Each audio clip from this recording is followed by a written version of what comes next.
So thank you very much for all of you to be with me this opportunity.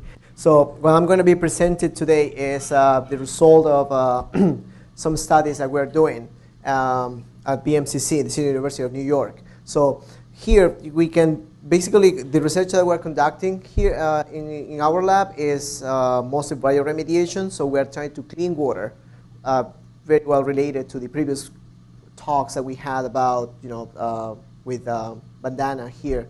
That was about hospital waste, also heavy metal effect on on some type of plants.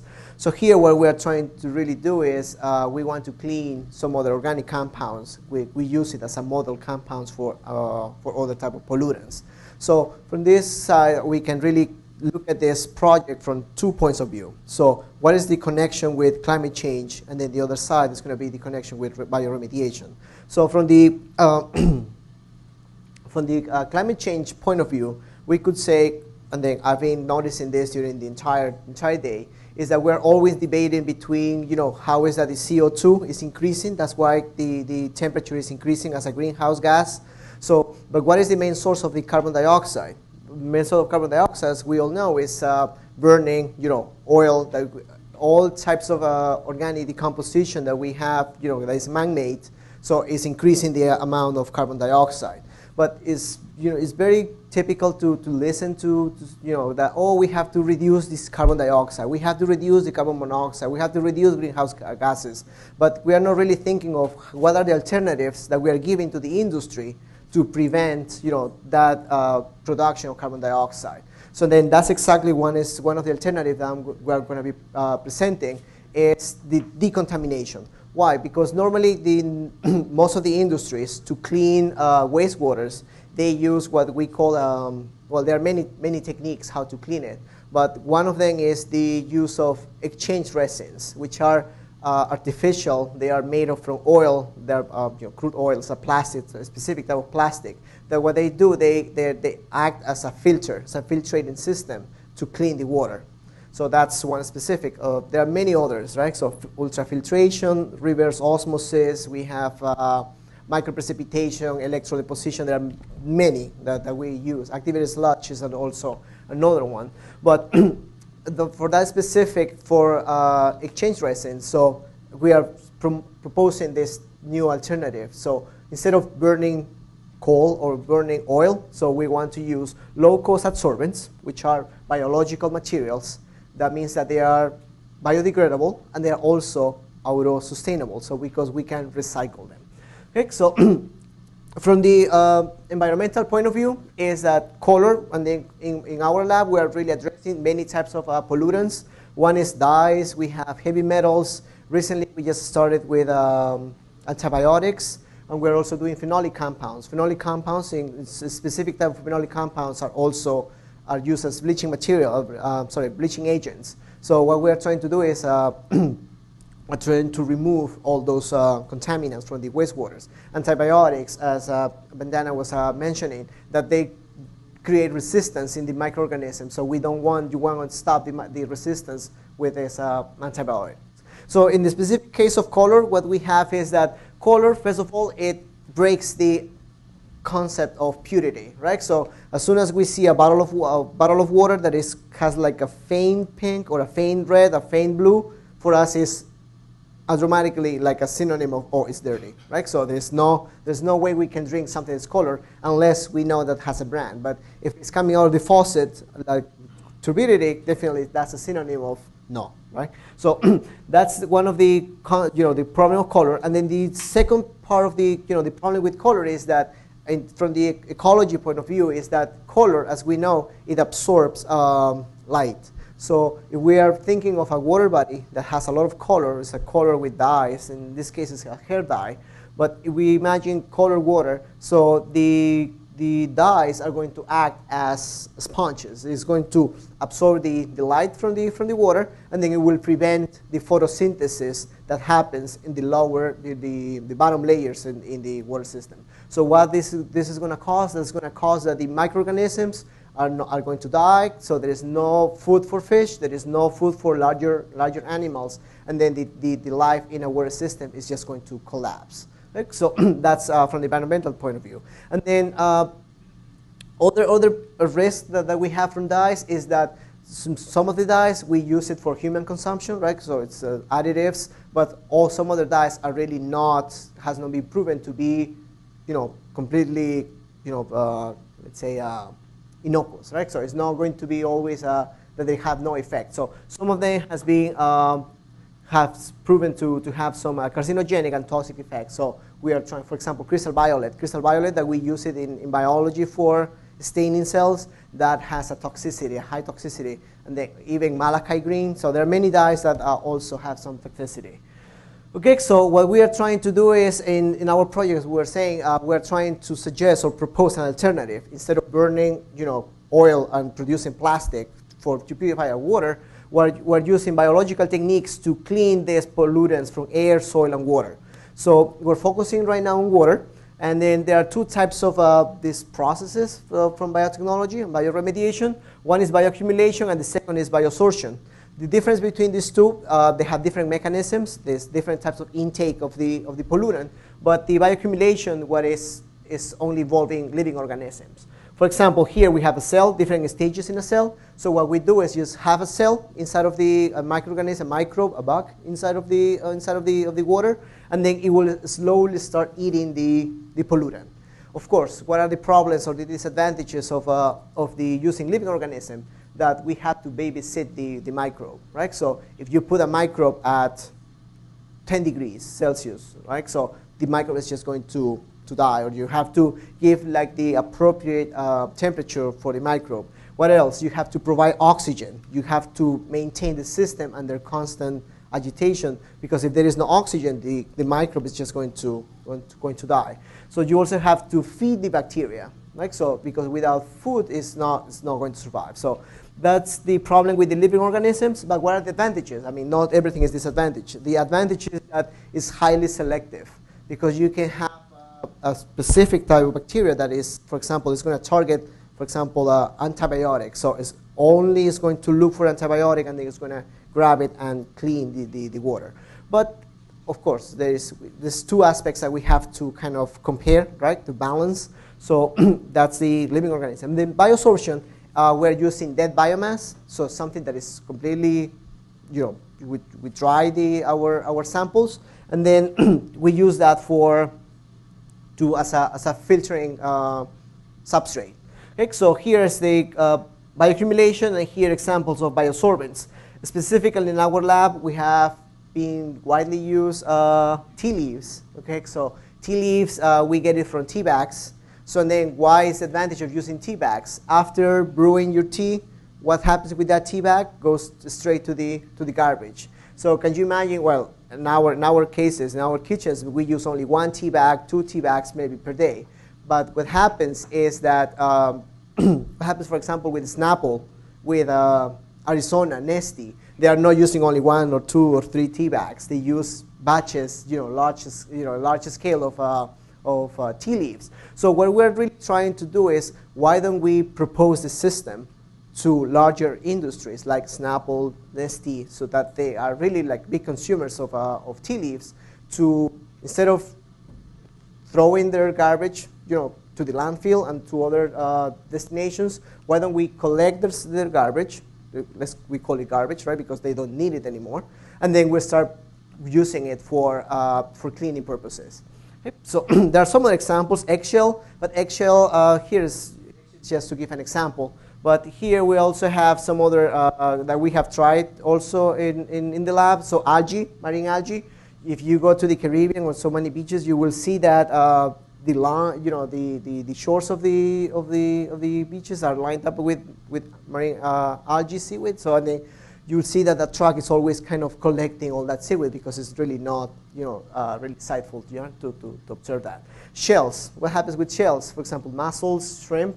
The shell is useless. So the industry, most likely the industry that is doing the process of this let's say seafood, right? So it's going to discard that. So we want their garbage. Then eggshells, nutshells, fruit peels, and fruit seeds, and then in our case is tea leaf.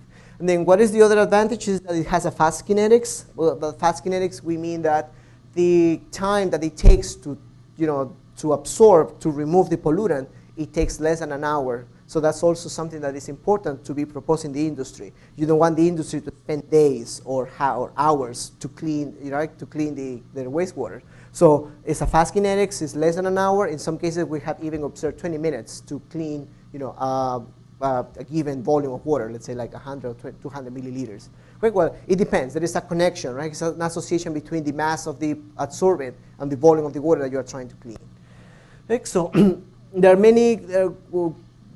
Here is the mechanism, right? So now the question is, how is this happening? So how is that these materials that are biological are able to absorb the pollutants? Well, there are many types of pathways how you can do this absorption. One is the metabolism dependent, and the second is the non-metabolism dependent.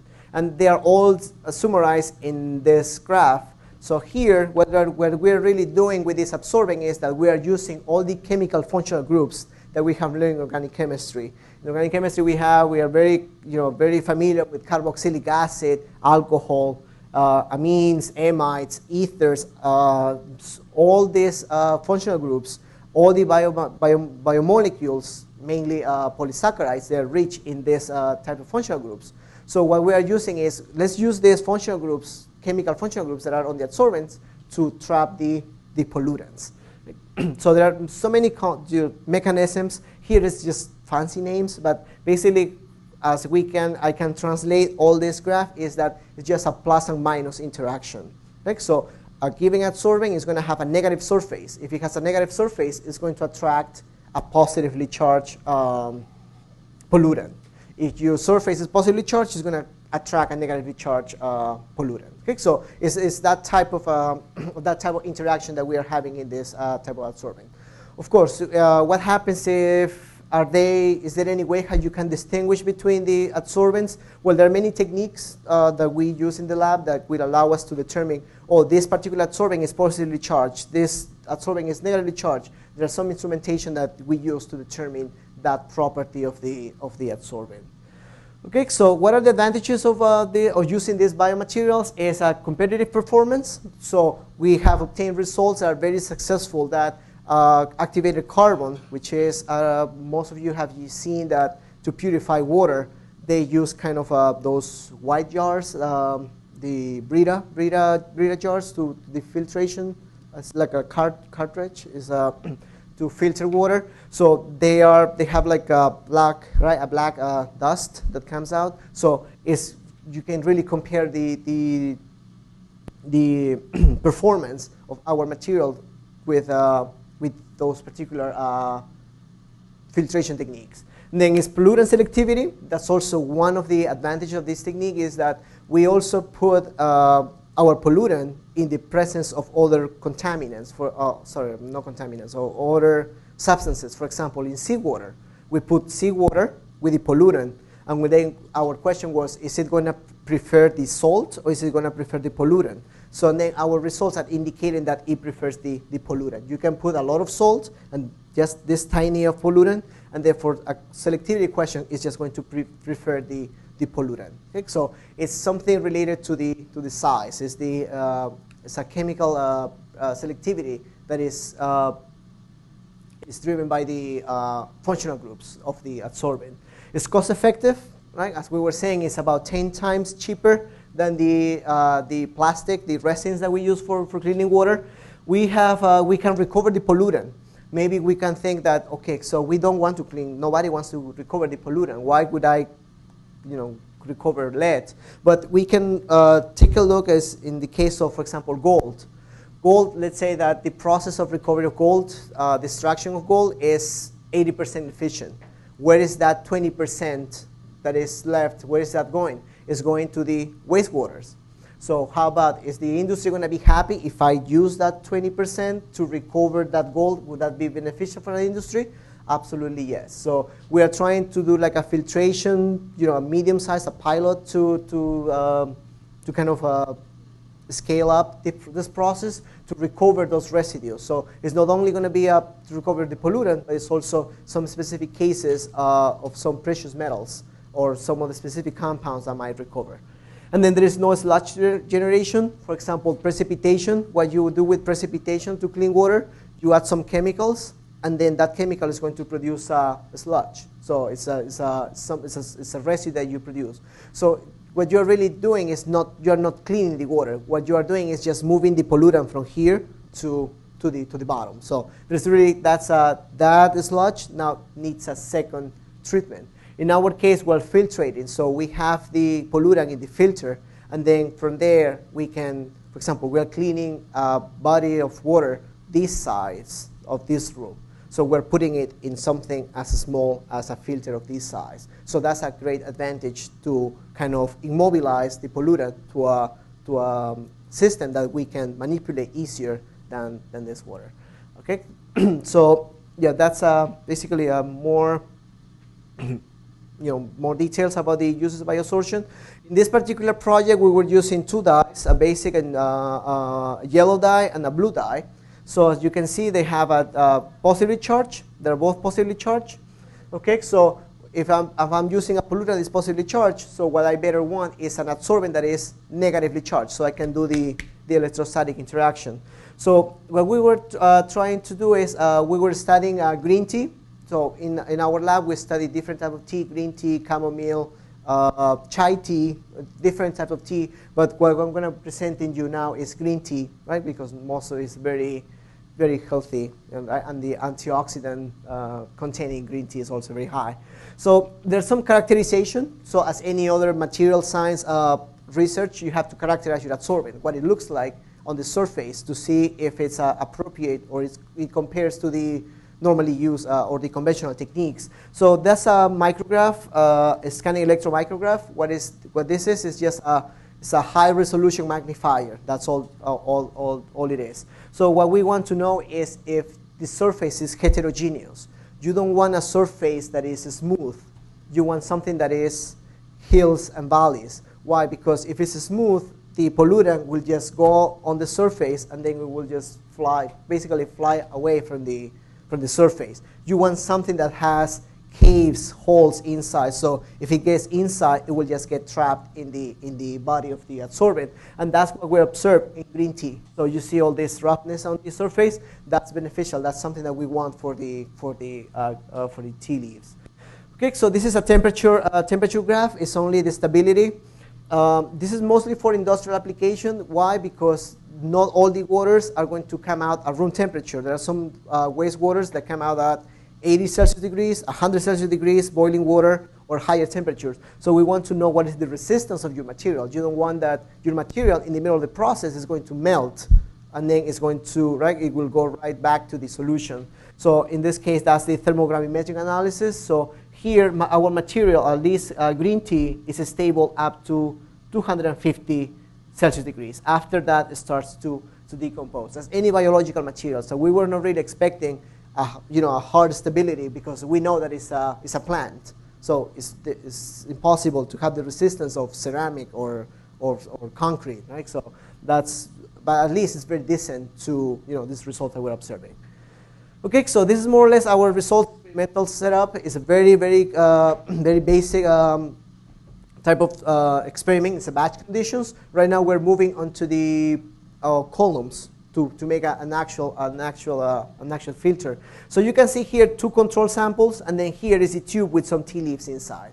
Okay, so as you can see that the color totally decreases to almost zero amount of the dye, and here you have also the blue dye that also goes to clear. Of course, these tubes were done in the middle of the process, so of course the optimization of this cleaning process is still in progress, but you can really see the difference between this dark blue and then this almost clear solution with the dye. Okay, so there are many effects that we have to evaluate in this study. One of them is the pH, right? Because not all the industries are going to discard waters that are at a neutral pH. Sometimes it's a pH 2, right? Acidic, alkaline, there are many ranges. So what we're trying to see is we have to optimize the process one by one. So we started with the pH, and then in the pH you can see that here you have the blue dye and the yellow dye, and they are almost reaching 100% removal. So the next step was the adsorbing mass. So we want to know what is the minimum amount of the adsorbent that you need to remove the dye. So here, for example, for these two dyes, it's about 100 milligrams, or between 80 and 100 milligrams of the adsorbent that you need to remove the dye and then reach close to 95% removal. Pretty decent removal.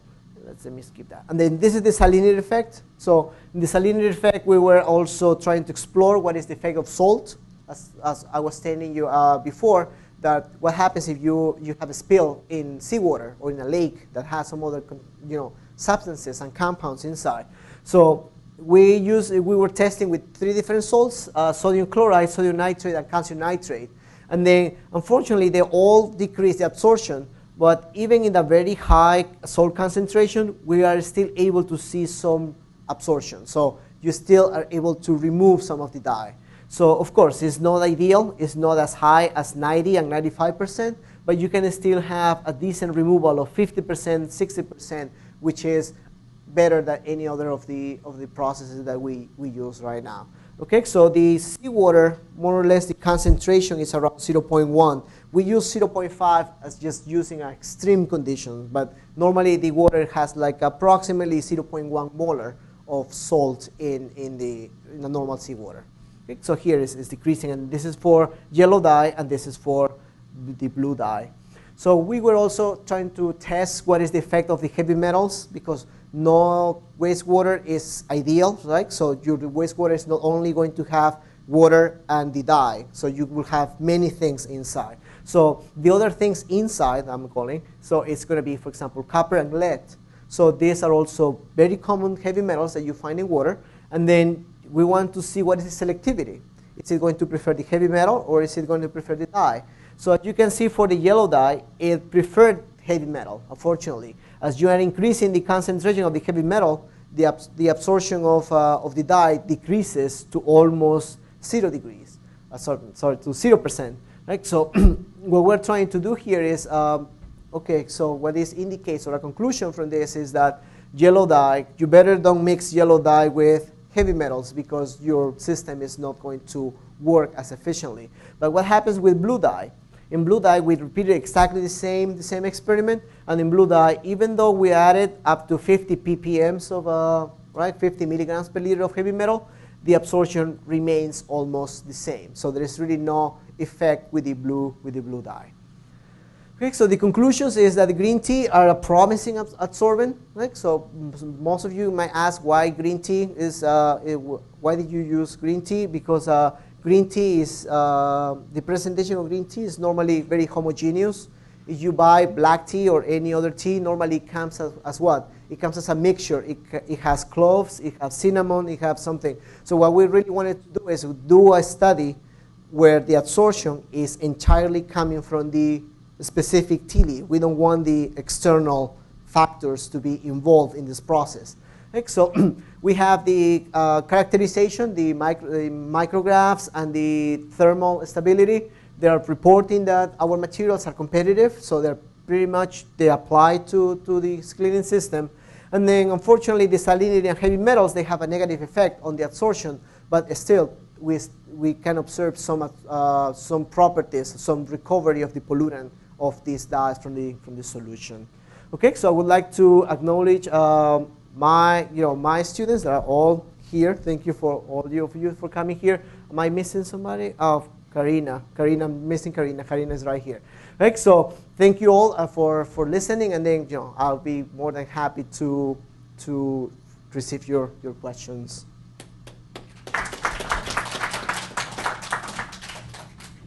Yes, please. We have some questions. Okay, you have been talking about bioremediation. Yes. What is the fate or your end product? What are you going to do with the end product after treatment? Yeah, that's exactly a part of the project that we are not, I wasn't including in this. So the question is, what do you do with the filter after using? Exactly. So what we were doing is we were doing the absorption. For example, in the previous that picture that you have here, for example. Right. So your question is basically, what do you do with this? Right. So what we were doing is we were doing consecutive adsorption and desorption cycles. Okay. So what it means is that I clean 50 milliliters, for example. Those tubes are for 50 milliliters. I clean 50 milliliters of polluted water, and then I use only 10 or 20 milliliters to recover the pollutant. So I clean the 50, and then I use 20 milliliters of another solution. So normally we use diluted hydrochloric acids or diluted bases or alcohol or some other co-solvents. What is the purpose of that? So that I recovered the pollutant, and then what I keep is the adsorbent clean again. So that's why we call it this auto-sustainable process. So we really don't discard the tea leaves. What we do is we recycle it. Of course, that is not going to last forever, right? So the number of cycles that you can have, we have tested up to 5 times. We can do the adsorption, desorption. So which is very, is right now is at least is pretty outstanding. Why? Because if you, for example, if you compare with the normal techniques, the Brita jars to purify water, the water from the faucet, right, tap water, they normally don't teach you how to clean that filter. Why? Because it's bad for the company. They don't want you to learn how to clean the filter, because otherwise you would be recycling your own filter. But what we want to do is that, okay, so we don't really need that ideology. What we want is to recycle the tea leaves and then to recover it. Not reasonable. Why is it not reasonable? Because it still remains the pollutant itself. How to get rid of this pollutant? Yeah, what we are doing is we're mobilizing the pollutant from a 50 milliliter solution. We're putting it in a 20 milliliter solution. That's the advantage. We're not degrading. Exactly. It's a lot of pollutant. Yeah, that's why The remaining will be lots.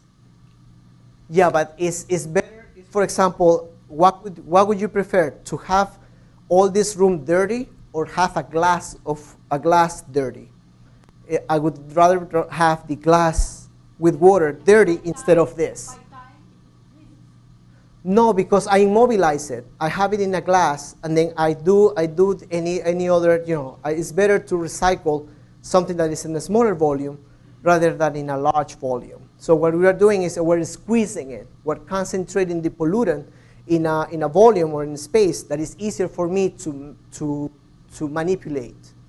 And not decompose it, because our purpose is not decomposing it. We don't want to decompose the pollutant. Yes, you have mentioned about using algae and shellfish and all they are absorbent or biosorbents of such pollutants. How to get rid of such end product of these bioorganisms? How to get rid of them after treatment? It's biological material, so Yes, they degrade spontaneously. What are you going to do with these materials after treatment? After the 5 cycles? And yes, after recycling. After recycle? Yes, they are biological. Organisms. I know. Yeah, so they are biological. They are not alive anymore, so they are dead. Yes. So they will spontaneously decompose after 5 cycles, but they don't have the pollutant But the inside. decomposition causes pollution too. No, because we extract the pollutant out of the adsorbent.